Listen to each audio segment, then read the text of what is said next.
place in Senate and in the House of Representatives, we are in danger of seeing a transitioning of the form of government from presidential to parliamentary. And that is for the immediate term. That will be the immediate impact. But for the long impact, it's not for the good of each and every Filipino. It is not to uplift or lift our economic status, but rather for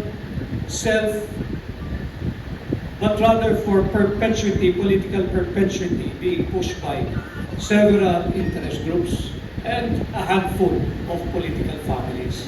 So again, importante na nariyan ang social media, nandyan ang traditional media, at yung mga ganitong forum, Wilson, sapagkat yun nga, nabibigyan linaw natin yung mga bagay na hindi gaanong klarado sa higit na maraming Pilipino. And it is our duty na tayo yung mga exposed sa kaganapan. It is our duty.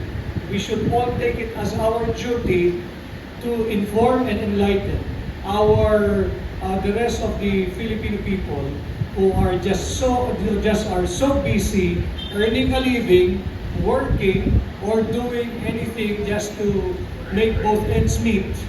Duty natin mo ito na paliwanagan sila at pag-usapan sa higit na mas mataas na antas ng diskurso ang mga usapin na talaga namang kinakaharap ng ating bansa. And with that, I return the microphone to Wilson as our moderator. Maraming